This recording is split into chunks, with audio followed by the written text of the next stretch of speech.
team. I'm Amy Held with these headlines. 2 days are all that remain between now and Election Day.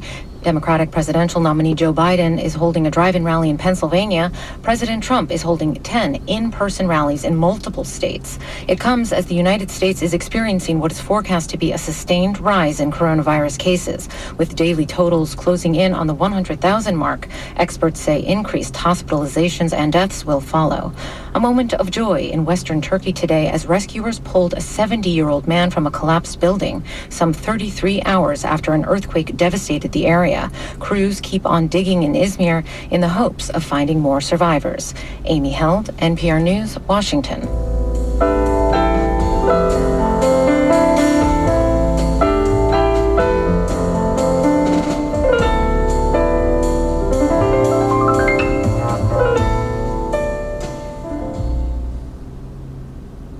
Support for NPR comes from this station and from Capital One, offering reimagined banking to fit people's lives, like Capital One cafes, where customers can grab coffee, bank, and chat with an ambassador. What's in your wallet? More at CapitalOne.com. And from Total Wine & More, where in-store teams can recommend a bottle of wine, spirit, or beer for any occasion. Shoppers can explore more than 8,000 wines, 2,500 beers, and 3,000 spirits. More at TotalWine.com. This is Weekend Edition from NPR News. I'm Lulu Garcia Navarro. After months of warning from public health officials, it is here. A new surge in coronavirus infections and a rising number of hospitalized COVID patients. The situation in many states is worsening by the day. Wisconsin has opened a field hospital on the state fairgrounds. In Utah, doctors warn they may have to ration care as their ICUs become overwhelmed. El Paso is overwhelmed. Facilities there are struggling to help those sickened by the virus, pushing up the hospitalization rate in Texas. For healthcare workers in Houston, it's like seeing storm clouds on the horizon again. Avery Taylor is the nurse in charge of the highly infectious disease unit at Houston Methodist Hospital, and she joins me now. Welcome to the program. Thank you. Avery, Houston's coronavirus cases have been really low the last couple of months, which must have been a great relief given how bad things were in July. What were you seeing then at the height of the last spike? Yeah, in July it was tough. We were working on an hour-to-hour basis to make sure we had enough beds in the system and in the city, shuffling patients around to make sure that everyone got the care that they needed.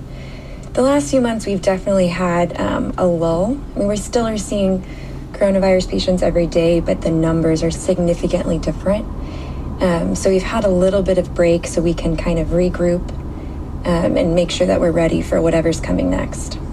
I suspect this is something where you can have an idea of what it's going to be like, but you really don't know how mentally, physically, and emotionally taxing it'll be on you and your staff until you're in the thick of it.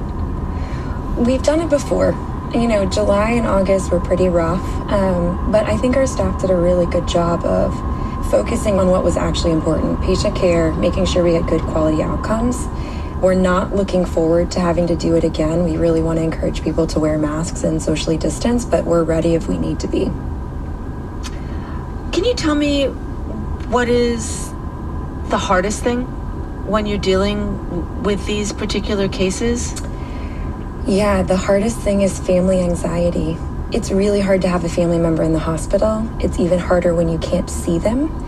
When your only option is Zoom or a telephone call or FaceTime, not being able to support them is really challenging. I'm wondering what you might have learned throughout this pandemic. Steroids have made a huge difference for our patients and for their outcomes.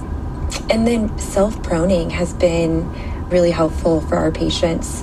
So patients who are on as much oxygen as we can get them on, are already starting on steroid treatment, are doing some of the other experimental things, and we're trying to keep them off the ventilator. Having them flip on their stomachs and do some tummy time has seemed to make some difference for patients, and we've been able to kind of stay away from having to intubate by using that technique, and so that's been great. Can you just take me into the place where you work? I imagine it must be very frightening for patients to all of a sudden find themselves in your care. I think most people don't imagine that they could end up in the hospital with COVID. Yeah, it's a very isolating experience. So not only are you not allowed to have visitors, you can't have family, but everyone who walks into your room is wearing a mask or is wearing a PAPR, which is this hood with positive air. So you don't see anyone's face. You don't know what they look like. It's very, very disorienting. So we have tried to make our unit as normal as possible. So we're still seeing patients on an hourly basis. We really trust the protective gear we're using. So we're not limiting the time that we're going into rooms. We're trying to be present as much as we can. Avery, I don't want to stray too much into the political, but, you know, there have been some comments by President Trump that doctors are taking advantage of this, that they're misidentifying the causes of death. And I'm wondering how it makes you feel that this virus has been politicized in this way. Sure. It's really disappointing. So in March, healthcare workers were the heroes of the country, and in July, somehow we were the front line of some misinformation campaign. So this is not something you come in to do because it's glamorous. Nursing is not sexy. We're here to take care of patients, and we're going to keep doing that regardless of what's in the media or what's in politics. But it is disheartening. What are you doing to take care of yourself? Because I imagine that this is very hard on you and on your family. Yeah, thank you for asking that. Gardening, spending time with my kids. I'm a reader, so I've read a lot. Probably the most therapeutic thing I've read this summer has been A History of the Great Pandemic about the 1918 flu. And that sounds kind of morbid, but many people died. It was very challenging for the healthcare system. But then it was over.